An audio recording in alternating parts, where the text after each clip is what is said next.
You just hit the goal you spent 3 years chasing, and somewhere between the applause and Monday morning, it already stopped counting. That's not you being ungrateful. That's your brain doing exactly what it was built to do. If you're the kind of person who's achieved a lot and still feels like not enough, if the wins pile up on paper but never seem to land in your chest, you're not dealing with a confidence problem. You're dealing with a biological trap, one that's been quietly re engineered by the world you live in. Today, we're opening up three things: the brain chemistry that resets your reward system the second you win, the digital environment that's making that reset faster than ever, and the exact framework to build ambition that doesn't run on self doubt. Let's start with the wiring.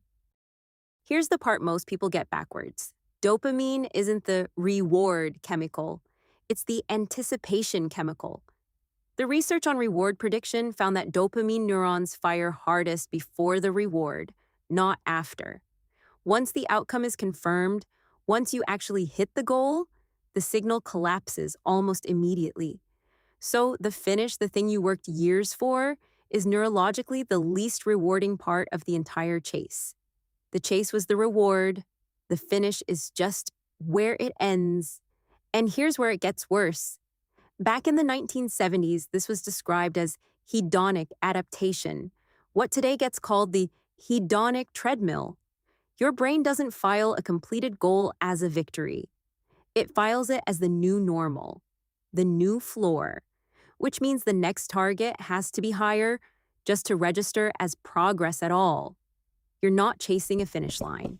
You're chasing a line that moves the second you touch it, because your own success moved it. Now, if that were the whole story, it would just be an internal wiring issue, something you could outthink. But you're not living in a lab. You're living in 2026, and that changes everything. Social comparison isn't new, and for most of human history, that comparison pool was small: your village, your office, your class. We've actually broken down the psychology of social comparison in another BrainNurture episode. Now, your comparison pool is everyone. Every AI-augmented founder posting a funding round, every 6 a.m. routine creator, every peer whose highlight reel is algorithmically served to you the moment you open your phone.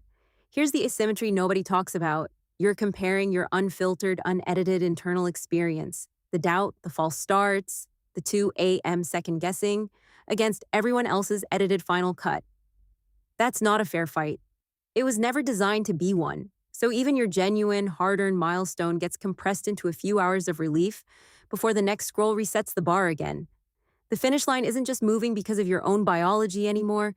The whole track is being redrawn by everyone else's biology too. Remember that finish line from the very start of this video? It was never really about the line. It was about who's holding the eraser. Right now, it's not you.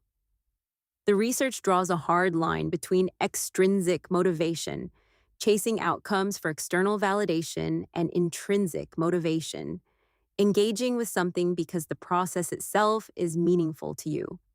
Most high achievers run almost entirely on the first one without realizing it. Intrinsic anchoring is the practice of deliberately reconnecting identity to the second. Here's the framework: 3 parts. 1. Decouple identity from output. Your worth was never actually sitting inside the achievement. It just felt that way, because the achievement was the only thing being measured. 2. Build sustainable ambition. This means shifting your daily metric away from "did I hit the outcome" and toward "did I engage well with the process?" A spiral, not a finish line. Mastery doesn't run out of road the way a single milestone does. 3. Choose person first over portfolio first. A portfolio first life asks, "What have I produced?" A person first life asks, "Who am I becoming while I produce it?"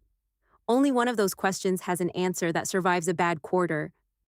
The finish line was never going to hold still. It isn't supposed to. The goal was never to stop moving. It was to stop needing it to.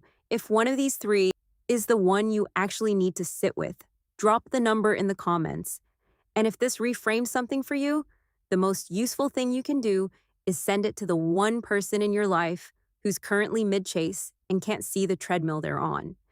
If you enjoy practical systems based on psychology and neuroscience, subscribe to BrainNurture. Because a better brain isn't built by working harder, it's built by protecting your attention.